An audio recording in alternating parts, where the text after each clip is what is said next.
Welcome. सो देखिए, finally Purnia university के द्वारा बीए, बीएससी और बीकॉम पार्ट 3 सत्र 2019 से 22 अर्थात वैसे सभी स्टूडेंट जिसका कि 2023 में अभी जो मार्च में है पार्ट 3 का रिजल्ट आया हुआ है। तो यहाँ पर देखिए, आप सभी को पता होगा कि रिजल्ट तो आ चुका है, बहुत सारा स्टूडेंट पास कर गया, बट यहाँ पर क्या हुआ है कि काफ़ी सारा स्टूडेंट का जो रिजल्ट है वो पेंडिंग है, प्रमोटेड है, उसके बाद अब्सेंट है। अब देखिए, अब्सेंट 2 केसेस में पहला कि जो तो रियल में एग्जाम नहीं दिए वो अब्सेंट है, या कुछ स्टूडेंट ऐसे भी है जो कि एग्जाम दिए फिर भी अब्सेंट है।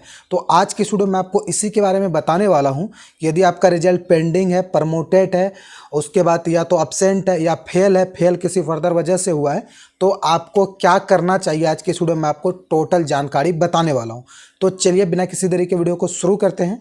और आप सभी स्टूडेंट से रिक्वेस्ट है कि आप लोग जो भी चैनल पर पहली बार विजिट किए हैं सब्सक्राइब जरूर से कर लीजिएगा, ताकि आगे आपका कोई भी अपडेट मिस ना हो और आपको परेशानी का सामना नहीं करना पड़े। तो सबसे पहले हम बात कर लेते हैं पेंडिंग के बारे में, क्योंकि काफ़ी सारा स्टूडेंट का क्या हुआ है कि रिजल्ट यहाँ पर पेंडिंग हुआ है। अब देखिए, सबसे पहले हम ये जानने का कोशिश करते हैं आखिर रिजल्ट पेंडिंग हुआ क्यों है, फिर हम बताएंगे कि उसका जो समाधान है वो क्या है। तो देखिए, यहाँ पर क्या है कि काफ़ी सारा स्टूडेंट का जो पार्ट 3 का रिजल्ट है वो पेंडिंग इसलिए है क्योंकि बहुत सारा स्टूडेंट का, देखिए आपको पता होगा कि पार्ट 1 जब तक क्लियर ना हो आपका पार्ट 3 में ना ही एडमिशन होगा और ना ही परीक्षा फॉर्म फिलअप होगा और नहीं आप परीक्षा दे सकते थे।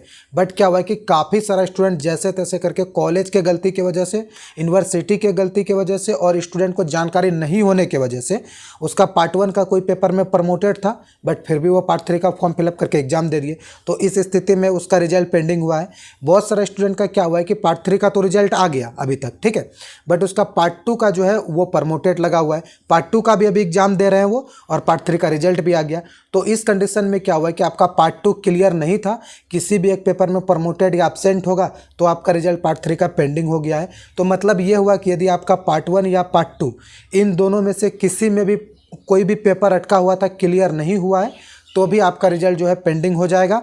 और यदि आपका पार्ट 3 में एब्सेंट लगा हुआ या किसी एक पेपर में फेल हो गया तो भी वो एब्सेंट, फेल या पेंडिंग हो जाएगा, ठीक है।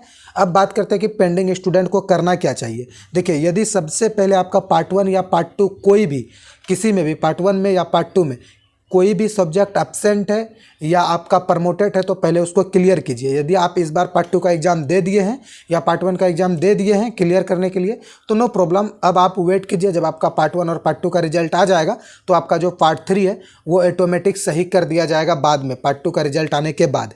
बट आपका क्या हुआ है कि सब कुछ सही है तो भी पेंडिंग हो चुका है। तो इस कंडीशन में यदि आपका बीएससी है और बीकॉम है तो इसका मार्कशीट कॉलेज में ऑलरेडी आ चुका है, ठीक है। आप मार्कशीट को ले लीजिए, ठीक है, या आप टीआर भी ले सकते हैं, कॉलेज में टीआर भी आ गया है। और उसके बाद कॉलेज में बात कीजिए, कॉलेज आपको बता देंगे एप्लीकेशन देने, जो आपको बताएंगे वो सब कीजिएगा, उसके बाद आपका रिजल्ट क्लियर हो जाएगा। बट यहाँ पर क्या हुआ है कि जिसका जो रिजल्ट है वो प्रमोट हो गया है। अब देखिए, प्रमोट का क्या हुआ है कि आपका कोई भी एक पेपर में या 2 पेपर में फेल हो गए होंगे आप, ठीक है, 1 या 2 पेपर में कम नंबर आता तो प्रमोट हो गया होगा। तो अब आगे जब पार्ट 3 का एग्जाम होगा तो उसके साथ आपको पार्ट 3 का एग्जाम देना होगा, और जब आपका वो प्रमोट वाला पेपर क्लियर हो जाएगा तो अगले साल आपका ग्रेजुएशन कंप्लीट हो जाएगा, ठीक। बट और जिसका रिजल्ट फेल है तो फेल वाले का कोई बात ही नहीं है। यदि बीएससी और बीकॉम का मार्कशीट आ गया, बीए का भी नहीं आया है, ठीक है, तो बीएससी या बीकॉम में यदि आप फेल हैं तो मार्कशीट में देखिए कि किस सब्जेक्ट में फेल है, अगले बार उसका फॉर्म भरना है, ठीक है। अब ऑल ओवर बात ये हुआ कि जिसका भी रिजल्ट प्रमोटेड, पेंडिंग या फेल है और अदर जो भी एब्सेंट वगैरह है, तो जिसका मार्कशीट आ गया अर्थात बीएससी और बीकॉम का मार्कशीट आ गया है, तो अब आप लोग जाइए कॉलेज में एप्लीकेशन लेना शुरू हो चुका है। आप लोग एप्लीकेशन दीजिए कि किस वजह से आपका हुआ है, और एक बार कॉलेज में बात कीजिए, वो आपको गाइड कर देंगे। और बीए वाले के लिए अभी फिलहाल आप वेट कीजिए, जब आपका टीआर आ जाएगा तो ही आपका रिजल्ट क्लियर किया जाएगा, चाहे आपका रिजल्ट प्रमोटेड हो, पेंडिंग हो, एब्सेंट हो, अदर फेल हो, जो भी है, टीआर आने के बाद ही होगा। और टीआर कब आएगा इसको लेकर अभी कोई भी नोटिस नहीं है, बट 1 वीक के अंदर जो है हमारा टीआर आ जाना चाहिए, या वेबसाइट पर जो है मार्कशीट अपलोड हो जाना चाहिए।